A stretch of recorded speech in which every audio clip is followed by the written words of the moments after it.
All right, we are live. Hello. Hi, everyone. We'll give you a chance to join us live. I'm so excited for this session today. Melek and I were talking about how excited we both are to talk all things community building, to nerd out on the stuff that we spend way too many hours working on. So I'm just really, really excited to talk with you. All right, I see that I have LinkedIn open on the other side. Hi, everyone. So I'm getting let's see, am I getting a mute? Sorry, an echo? Nope. No. Okay. Good. All right. So I'm just really excited to introduce you to everyone that might be watching this or watching the recording. Why don't you tell us a little bit about your work and what you do, Melek? Carrie, I'm super excited to be here and joining your course, following your work, being a huge fan, to be in the seat. And greetings, everyone from Istanbul. My name is Melek Pulatkonak. I'm the founder of Turkish Women's International Network. And what we really are obsessed about is to bring open-hearted and open-minded women with a connection to Turkey together to bring change so that we can invest in the next generation of female leaders in Turkey.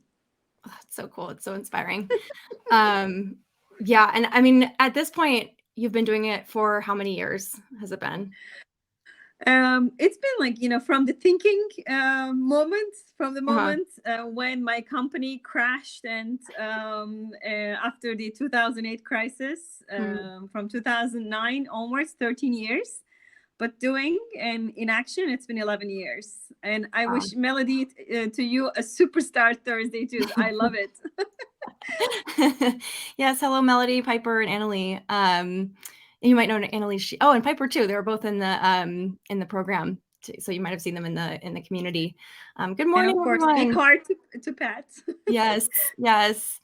All right. So yeah. So tell me a little bit about that. You said you had a company. It crashed during the 2008, 2009 crisis. Like, what got you into running the Turkish win? Why did you start doing it? Well, like most community builders, I was missing a community that didn't exist. So I'm of Turkish origin, and after high school, I moved to first London to go to school at LSE, then to New York. And I've been on my own, creating my own life choices, my career choices, not the very traditional Turkish woman. And I was looking for role models and women like me to learn from and to set new career goals, to network, to understand what I'm capable of. And I found that so hard to meet. Most networks around the ethnic origin, if you are Turkish, are around embassy, and it's all about speaking Turkish, your kids speaking Turkish, visa immigration issues, but it's not about global careers. And I was looking for women who are above and beyond all of this and have global role models and make choices like me.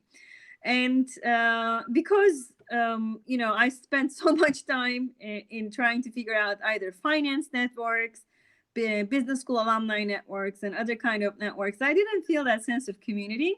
So I said, okay, why not build one? And that's how Turkishmen got started. And the starting point was at the moment when I was the chief operating officer of Hakia, a technology company in New York. 2008 crisis happened. Our co-founder died, and I realized that I might die. We all know that, but it doesn't come so naturally. Right. That thought doesn't come. And I said, what do I want people to say in my grave? So what do I leave behind? What's my legacy? And thinking about a legacy and fixing a problem that I had is what got me. That idea is what got me started. And soon enough, I was surrounded with like-minded people, so it was rather easy. Easy. That's amazing. Yeah. Why? I'll tell you why it was Yes, rather tell me, easy. tell me. I knew our community is a membership community, so everybody pays membership dues. And I knew I was gonna do that first as a volunteer, and but I needed to hire teams. You cannot run events and do all the Yeah. paperwork and all this database on your own. And whatever you start for free, it's so difficult to convert it to paid membership. So I went to my friends and said, you know, there are amazing women out there whom we don't know, like your friend Bahar, whose tweet I saw today. We don't know these women, and I think there are about 10,000 of them all around the world doing amazing stuff, and we can all help each other, and we can get together to help the next generations. Would you be an investor in this idea? I will do the slaving, the operations, and everything else, but I need investors to prove the point that we are willing to put our money where our mouth is. If we think about women's empowerment, if we think about sisterhood, are you going to support? And that's how I got a number of people to commit to pay 5 years without any members. Wow. In the network. They said we'll give, you know, $150, $200 a year for 5 years. You go and try. If it works, everyone will chip in. Mm-hmm. Wow. Okay. So you brought together people that you already knew and said, this is something I'd like to do. I'm going to do the work. But we do need some capital, some money to get started. So can you help us do that? Is that essentially what you did then? Yes. That's amazing. It was a friend raiser. Yes. Friend raiser. I love it. Isn't that really what fundraising is, right? At the end of the day. Yeah, that's so interesting. I was actually just doing, we did a research project with a number of leaders in America and Japan. And I remember speaking with a Japanese woman leader, and she said that that similar to what you've described, like her life choices did not fit in with the cultural stories of what a Japanese woman should do. And she felt like Japan wasn't ready for her. You know what I'm saying? And then hearing what you've done is really inspiring. Now I want to reach out to her. I should have definitely sent her your way to begin with, but that's true across the world, across cultures. It is true. If your family doesn't get what you're doing, and my family was very accepting, but if your family doesn't understand what you're doing, if you are making choices that are very unique, you feel very lonely. Mm-hmm. I think the feeling, that's what we are trying to fill in with communities. Everybody goes through the same thing. Nothing is unique in this world. Somebody has done that, given that lesson. Somebody has walked that walk, and somebody has ideas on how to cross that bridge. So I really think if there are great communities where people find the real connection, where they can share stories and tips and support each other, we don't need to be so lonely, so depressed, and so self-doubting at many different times. And that's where your community also comes into play. I said it was easy at the beginning. It got tougher over the years. Yes. But the beginning was easy, as there was a need that was not met. Yeah. Tell me about that. What do you mean it got tougher over the years? Well, the first idea was, of course, to bring people together. That's like how the community gets started. Everybody's overjoyed meeting discovering these new people. Right. Then you are competing for people's time and attention to make a real connection. And we had based it on events and women telling inspiring stories based on the TED style, TEDx. So it was an event community. Right. But quickly I realized a lot of these women and myself, we are so busy, we can't make it to events. So if you can't make it to events, you don't feel you belong to a community. That's why we brought a digital platform and a mentoring program very quickly into our set of activities. So if you don't come, you can still meet people or help another sister. But then our members' demands have evolved. So you meet that level.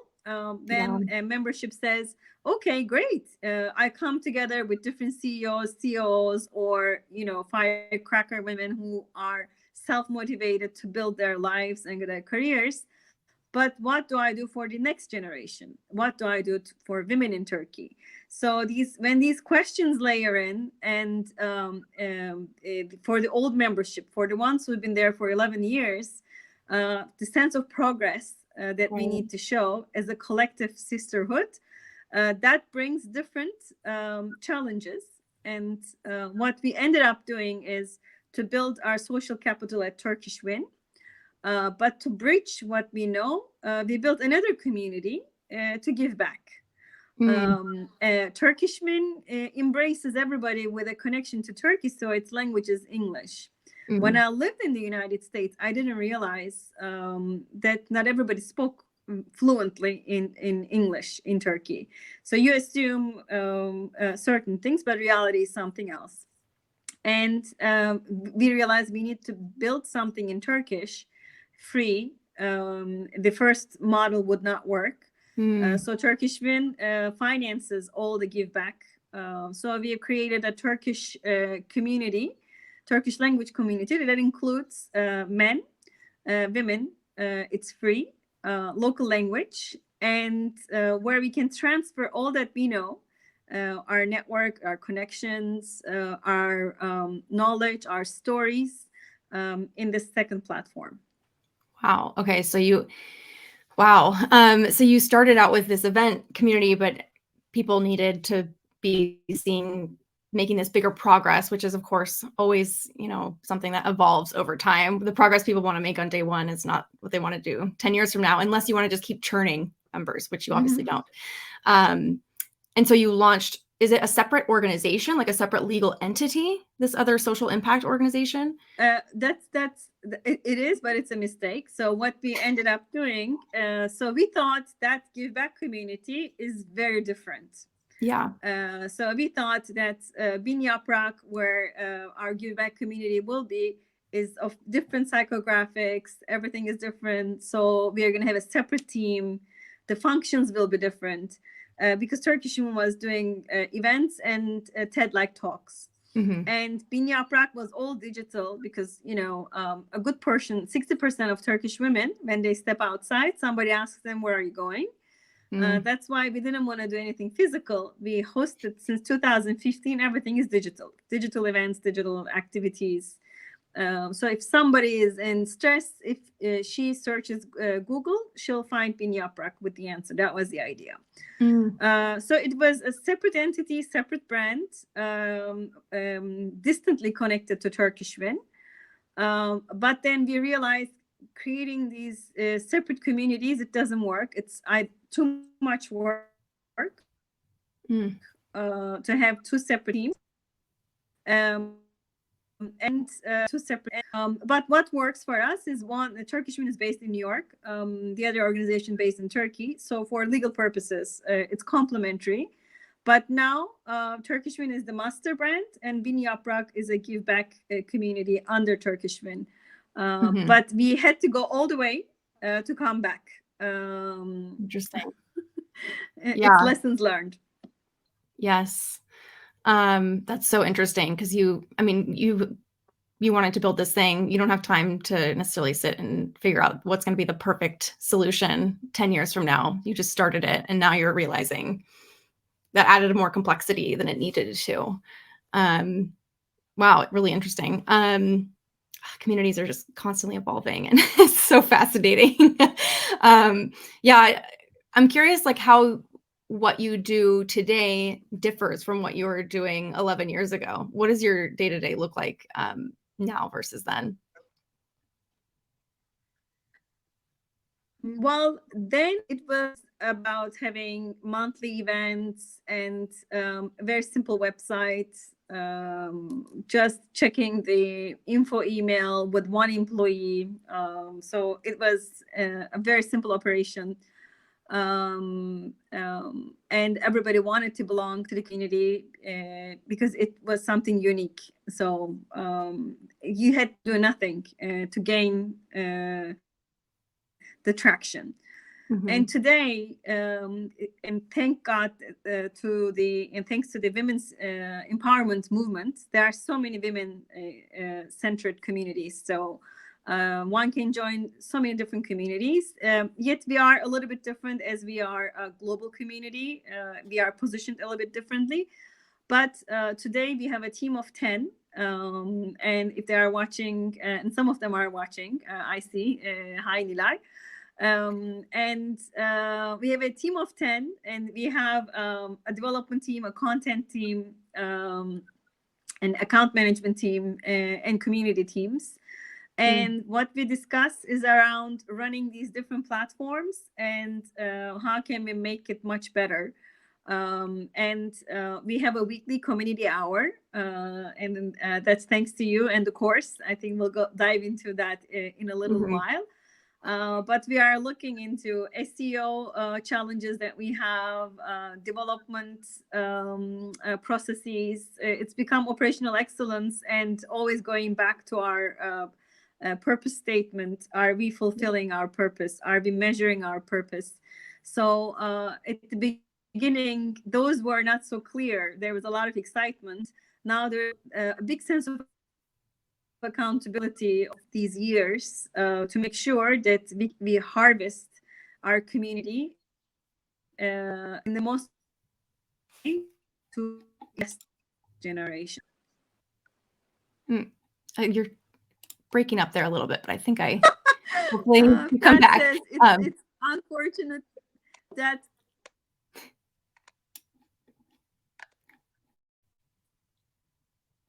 oh no. Let's see. Are you there? Did we lose you? Okay. I can see you. Okay, you're back. All right. It became very choppy and I couldn't hear you there for a second. I'm back. Okay, good. Okay. Yeah. Okay. So I heard you say that this was about creating that legacy over time. And yes, I saw Pat's comment that the auto captions keep changing Turkish women to Turkishmen. Thanks, Microsoft.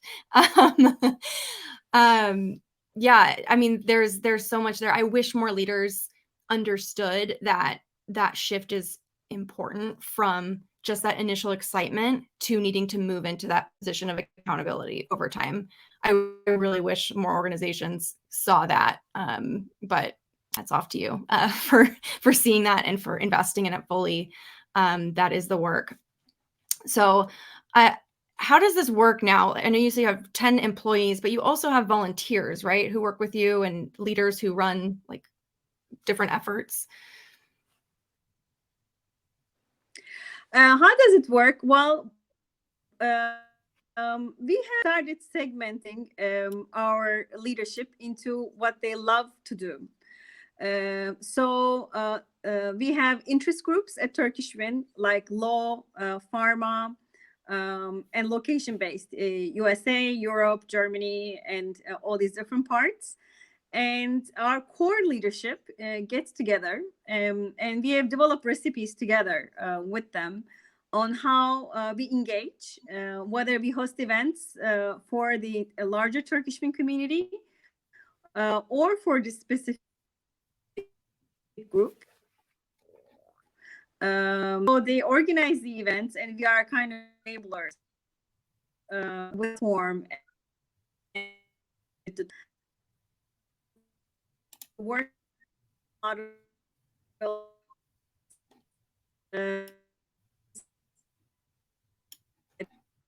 try to role model in video, harvest career tips. So if you're an engineer, what are the free courses you can take? What are the different mentoring programs you can take, etc.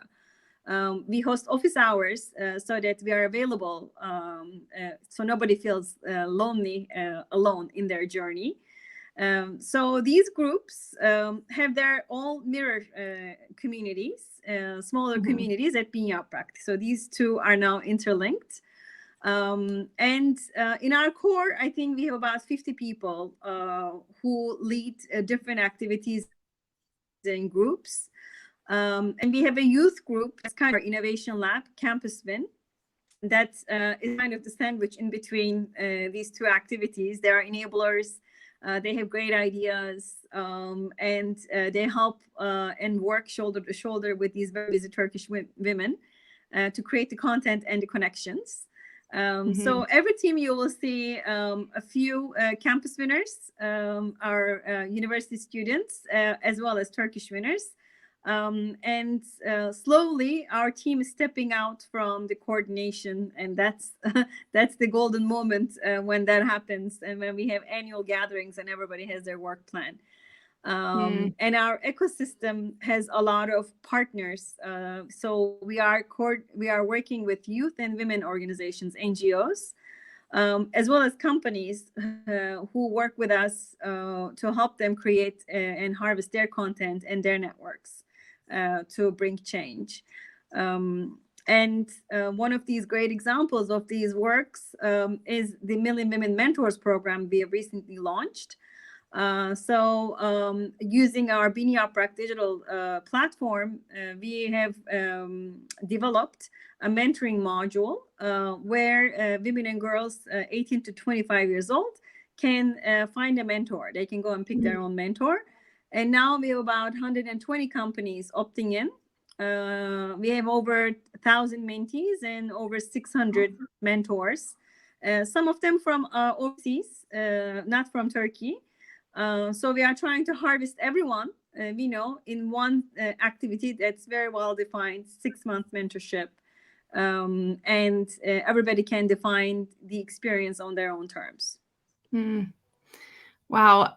I mean, how do you prioritize? You have a lot of different initiatives going on. How do you prioritize what you focus on day to day, week to week, month to month?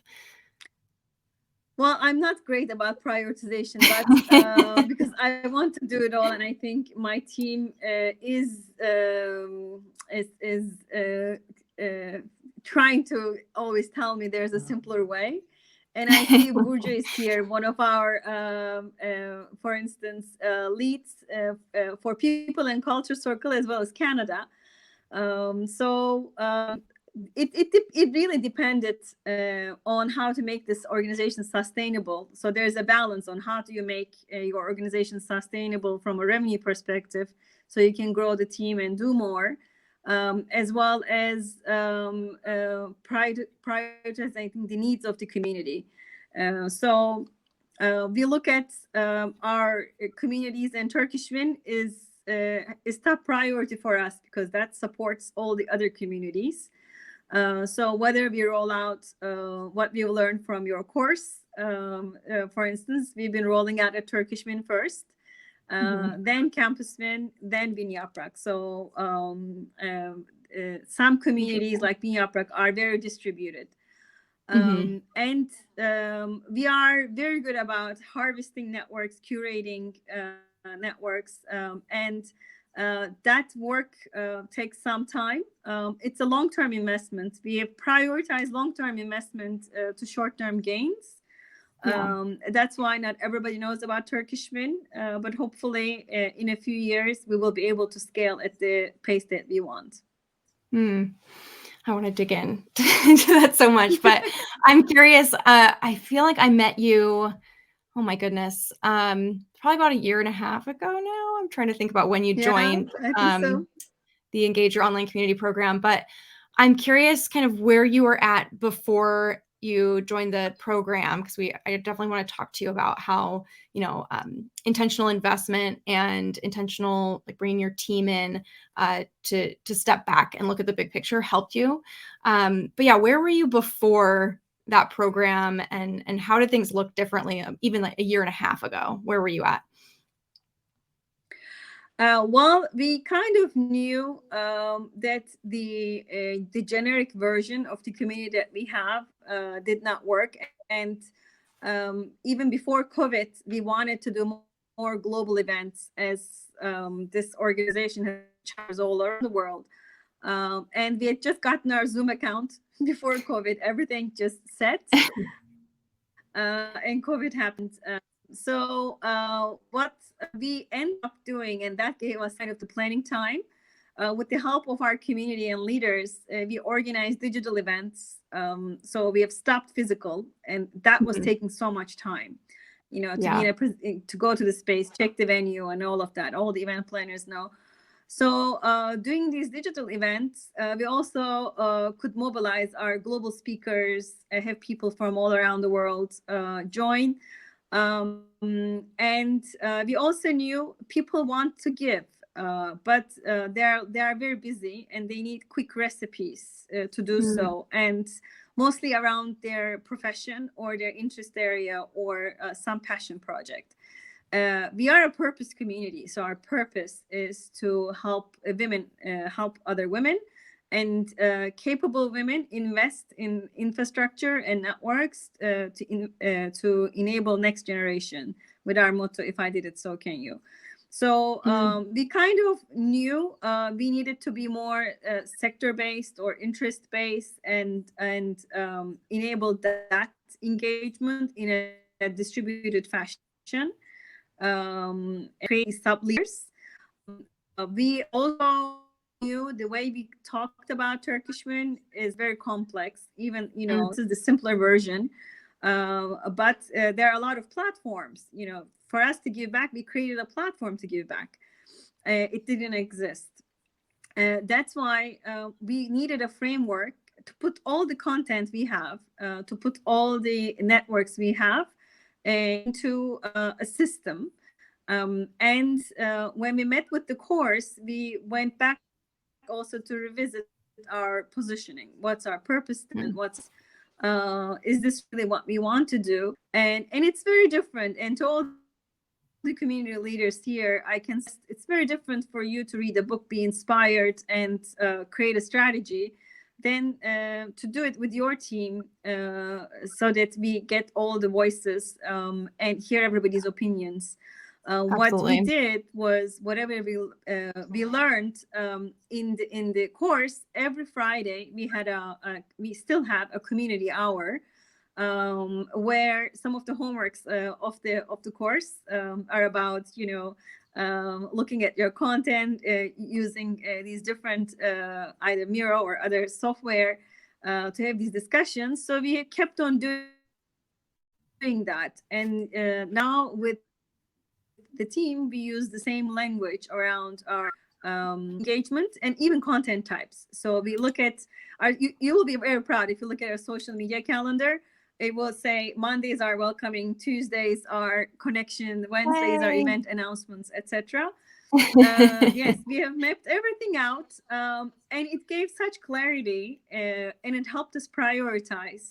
It helped us to see how balanced our organization is. We rolled out most of the plan for Turkishmen and Campusmen, and we're going to work out the plan for being Yaprak on the third one now, starting in May. So it took us that long. Yeah. Because we also updated our website, and we built a new social system. We updated our social, very in terms of we did a new speaker club, because our biggest persona is the legacy builders who want to give, and we wanted to enable people to tell their stories. So we created services in terms of the new ideas, looking at the personas and going through what they want, what they feel. We created new ideas for programs. Yeah. Wow. So you went back to the foundation and said, what are we really here to do? And made sure, I think your point about it's easy to write that down for yourself. It's really hard to bring a team together and determine that and agree on it. Absolutely. Like, I cannot emphasize that enough. It's really difficult to do that, work with a team, but it's also the necessary work that has to be done. And then you did persona work, and then really revisited all the programs that you ran from there.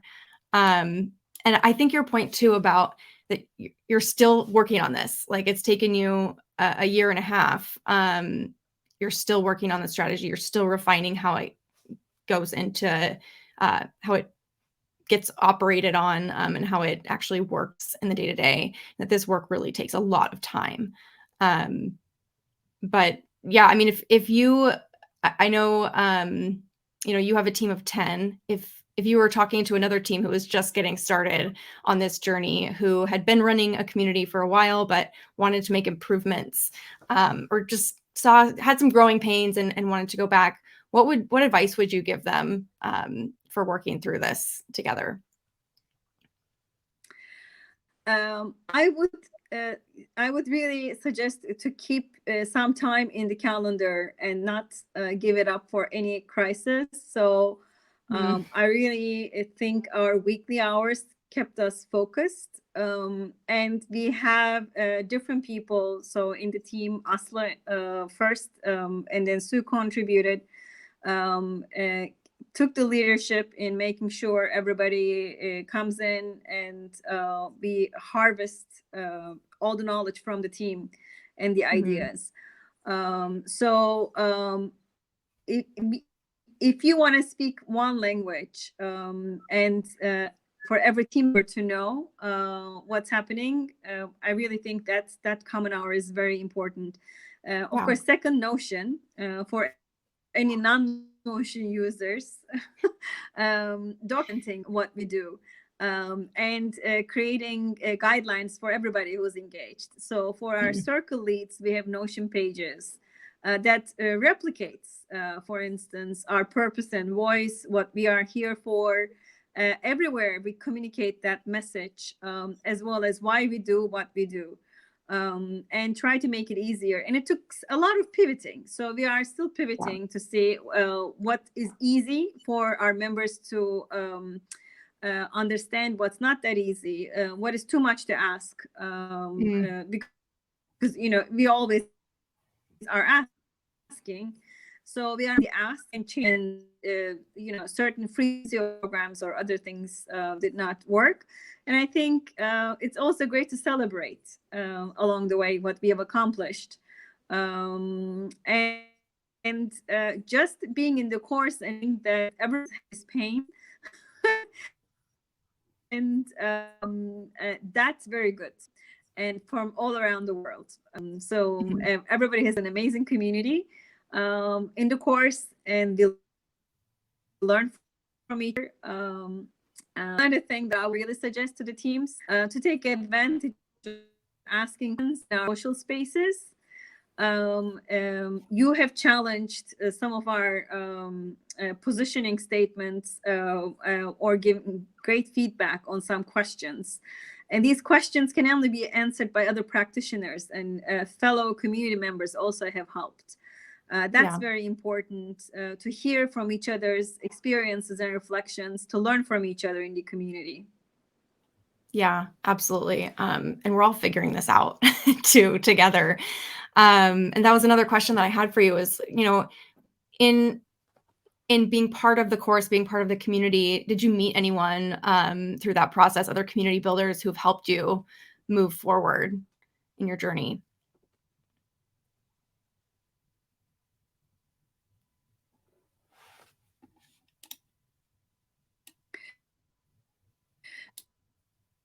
Cohorts introduced themselves, who are with us, who had this very friendly introduction, saying he's a developer, and he is very interested in communities, and be up for asking a question.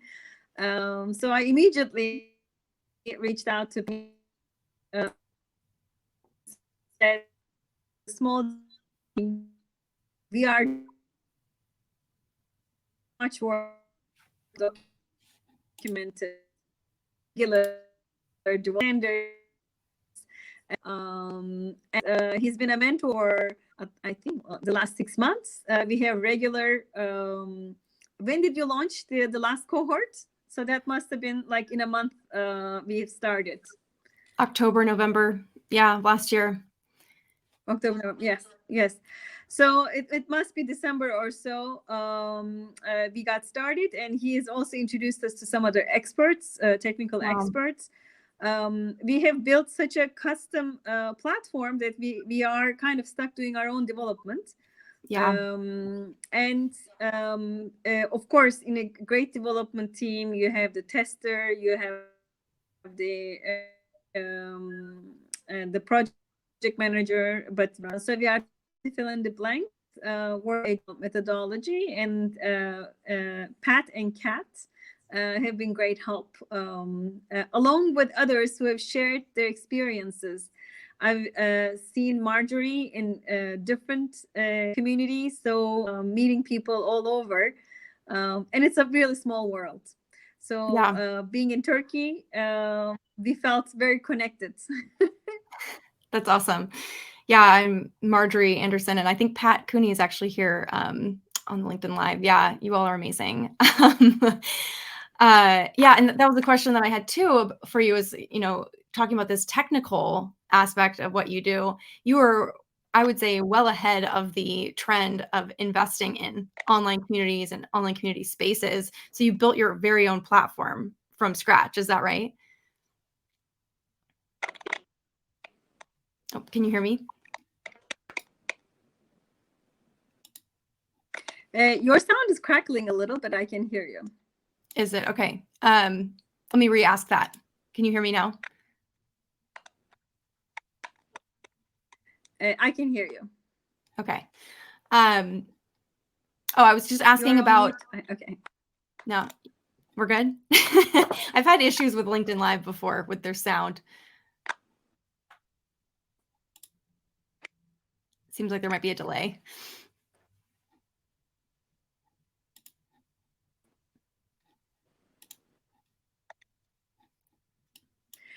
We have invested in our community platform because we had to in some ways.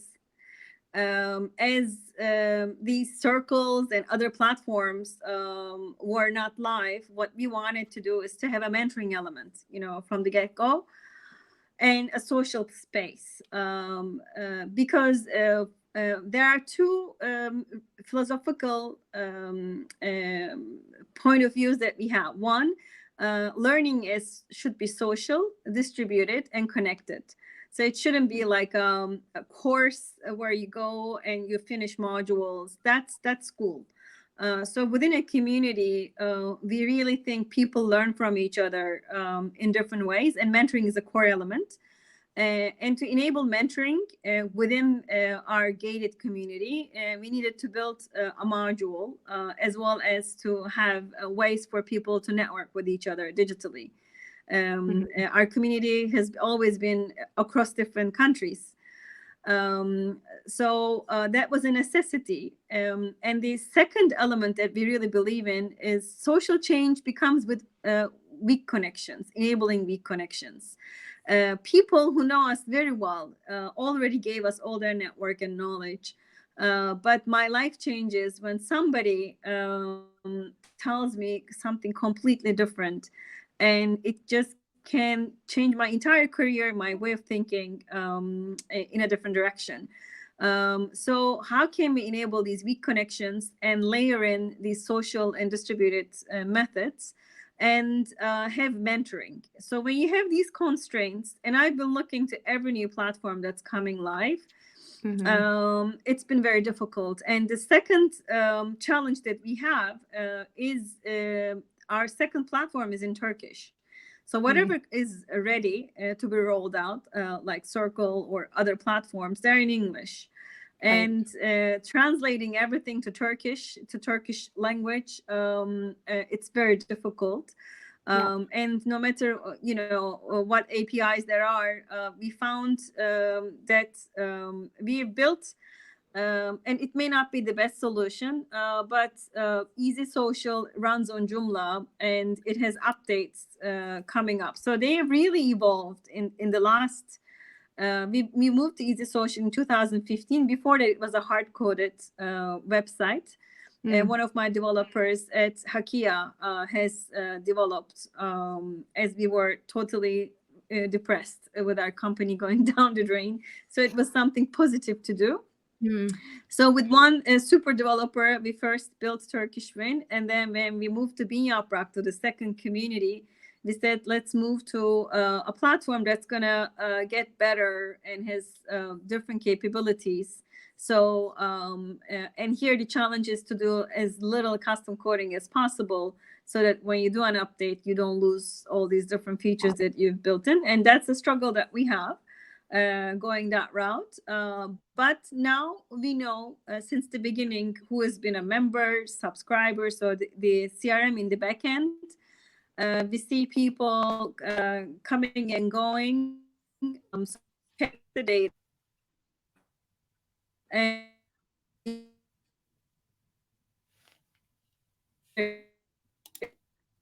interest, and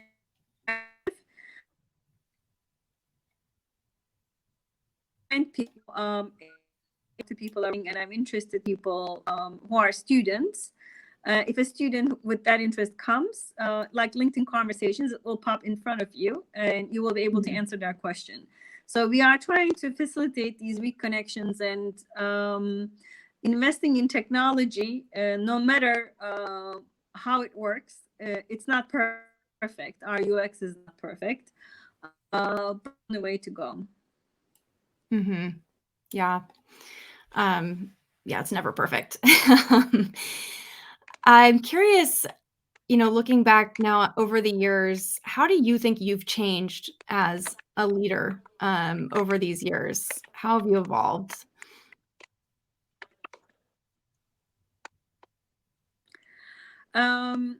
Well, my teams have also changed. So did I. At the beginning, I was with a team who kind of it was started and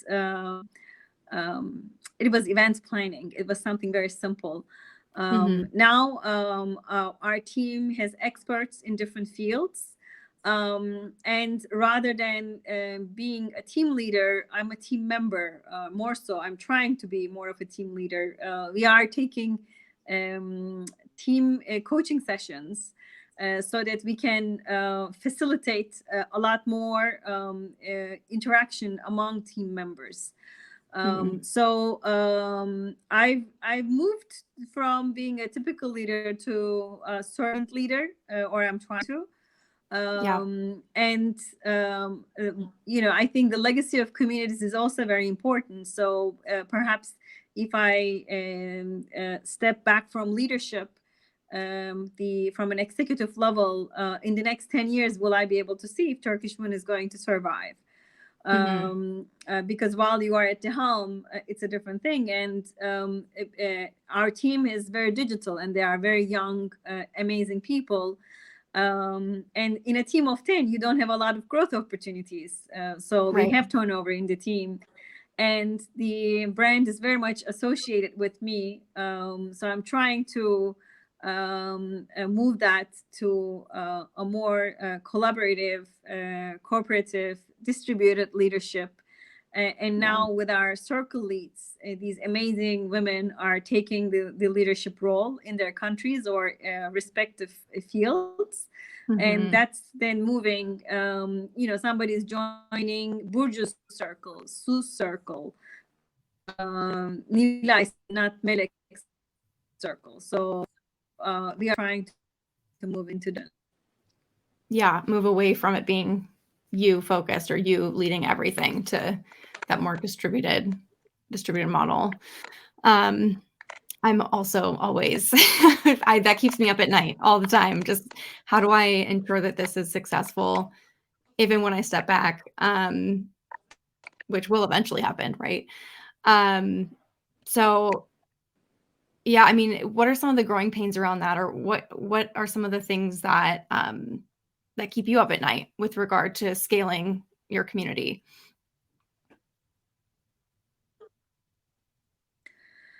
Well, technology, we are still not capable of scaling our team, and we know we have certain bugs and we live with them. How can we for instance, now we want to have an app, make it much easier, more user friendly for our community, have these smart ways of engaging. And we want to make sure that everybody, what really, I'm looking at all the emails coming into our info account, because our purpose is to make sure nobody feels alone or lonely. So if there's a question where we are not the answer, we still respond to make sure it's counted. Somebody is out there to answer your question. So how can we, as we scale, how are we going to be able to do that? So there's going to be resource requirements, funding requirements. So that's one part that's really challenging.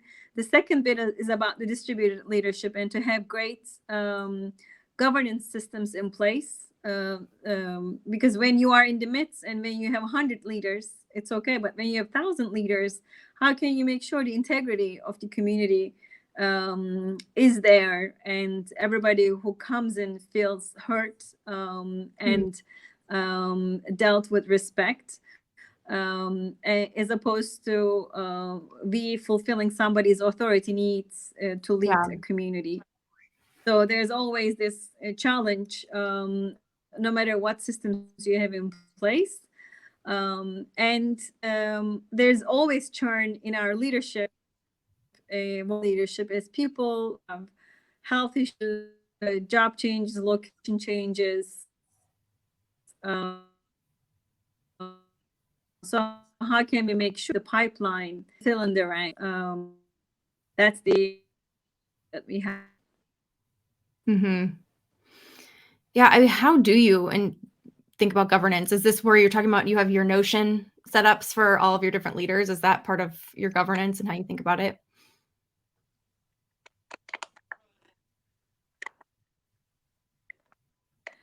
I think Notion is about communication.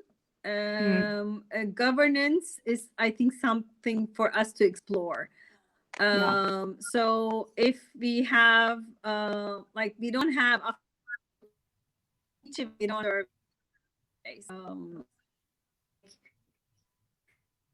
the way TEDx, for example,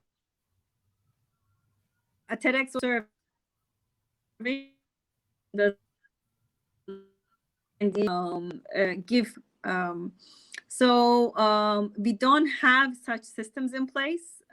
We just have metrics around mentoring. When somebody is unhappy, we know, for instance, they can fill one of their surveys and we'll know if the match is having problems. But while you are connecting masses, certain things you just can't control. For instance, now we have a mentoring program, and the mentees are 18 to 25, very young women, and 30% of the mentors are male. So if somebody makes a move to one of these young women, it's kind of under our own umbrella. We have set up the system so that individual mentorship is not available for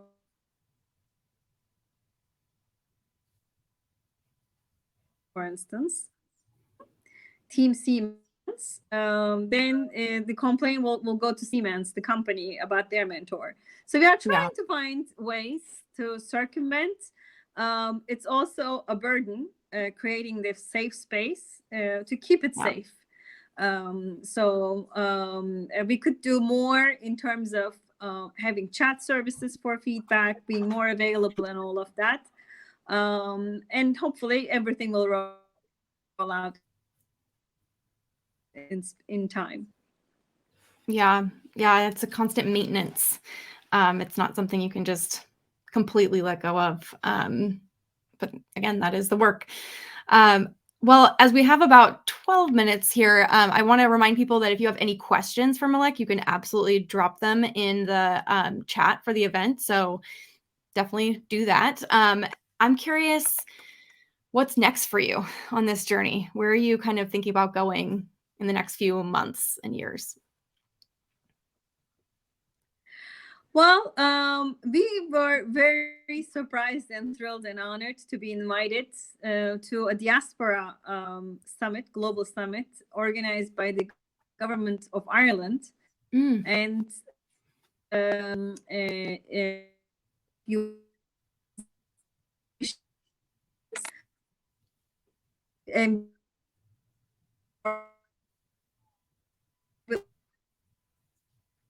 world to give back to the next generations on one topic, women's empowerment. We really hope to take this model to different countries. It doesn't need to be named WIN or anything like that, but it's a methodology, or it's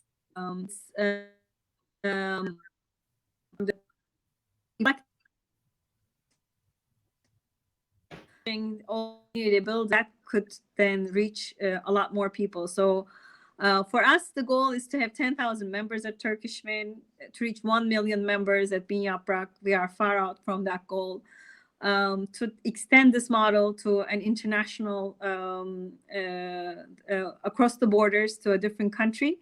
And as for me, I really am hoping down the line, it's not 3 months, but to have a formal leadership in place, so that I stay as the founder, but there will be an executive director, so that there will be more room for a lot more leaders to lead in the community. Yeah. So you will step back. I mean, I'm just assuming you'll be an advisor going forward, but there will be leaders who step in and take your place. Yeah, that's the dream. I know you'll get there. It's the dream. Yes. What wisdom will you take with you into these next stages of your journey as you think about stepping back? Well, I think I wish when I started, all these platforms were available and I had taken your course. Yeah. From the get-go. Because we have tried so many different things along the way. And I've read this very interesting book, and I think that question will always stay with me, to ask, is there an easier way? Is there an easier way to get where you want to go? Because there's usually an easier way. We perhaps have done all of this without having all these platforms and technology, and have a WhatsApp tree, or other ways. And there should be always a way to go where you want to go. I've taken that route like this, by trying different things. And I'm taking with me all the stories that I've heard from these amazing women. And what I also understood is the challenges that we have in Turkey are omnipresent.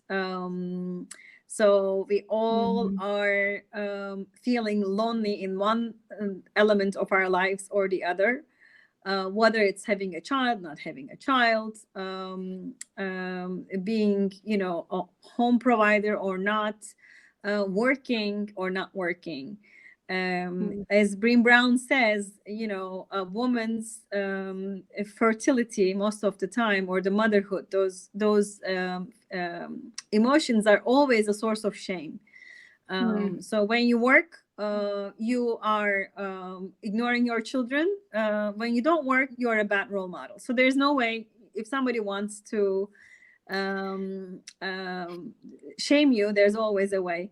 So framing the conversations and thinking about simpler ways is important. And also, Simon Sinek has this great book, and I think that applies to all community leaders, Infinite Game. This is an infinite game. You need to have an infinite mindset. So you are keeping the space for others to take the ball, to keep running. The idea is for the ball to be on course. And when you have the infinite mindset, then you don't get stuck about how far you got at what time. As long as you have progress and you give people choices.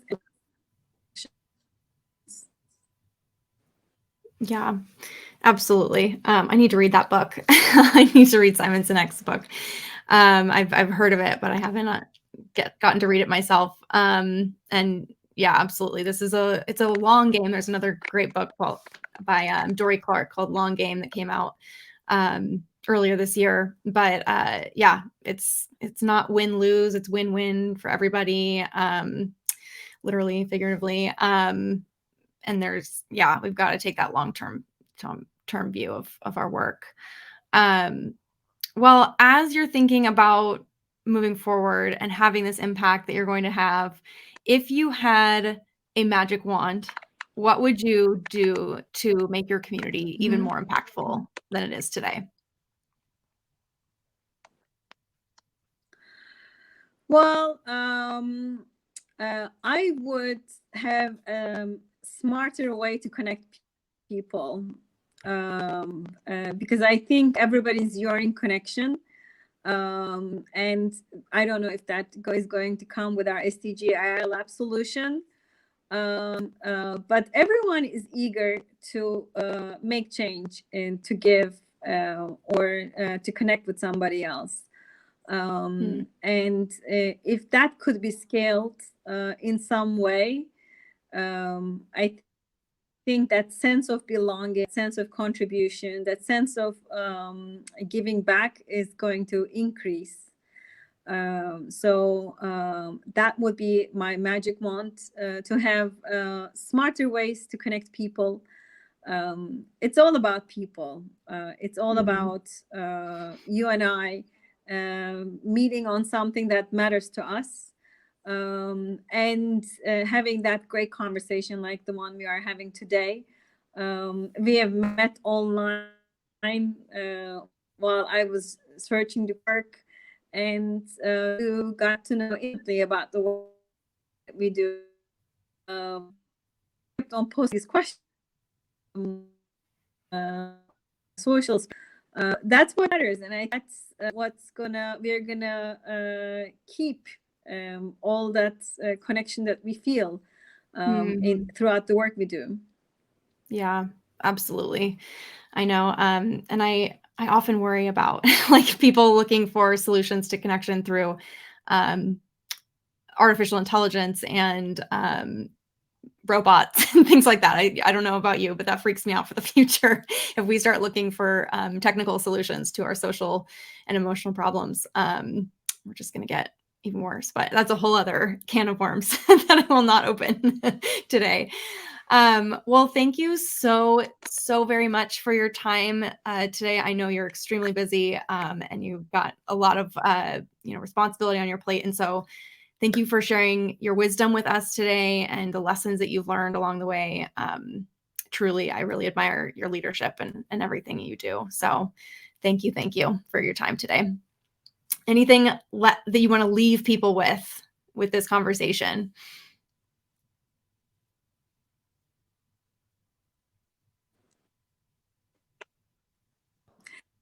Coming from you, Carrie, coming from you, it really means a lot. And sorry for the lag. This has been kind of a interesting conversation. We are a huge fan of your work, and we couldn't do all of the things that we've done without your guidance and cheerfulness. I think that magic potion is about, don't worry, it's easy. I'll provide an example and or work behind the scenes kind of slides. I love the way my team has approached this, and they've done most of the work. So kudos to them. What I would suggest to anyone is approaching this model, learning with the team, enabling the team, and making sure you keep it on the agenda on a regular basis, and taking advantage of all the social networking and the great people who are in this community, because community leaders really take care of community. Only you understand the feeling of not doing enough or not being there enough, because you have the passion, you have the burning passion to help others. So go in there with your teams, work the models, work the frameworks with your teams, and as long as you align the right people, right purpose, with the right resources, there is nothing your team or your community cannot do. Oh, beautiful. Well, thank you so much. Yes, your team is a community too. You've got to nurture them and be in constant communication with them as well. Well, thank you. We will wrap up here. Have a wonderful, beautiful day or evening, wherever you are in the world. And I know we will be talking soon, Melek. So thank you so much. Thank you. Thank you. Bye.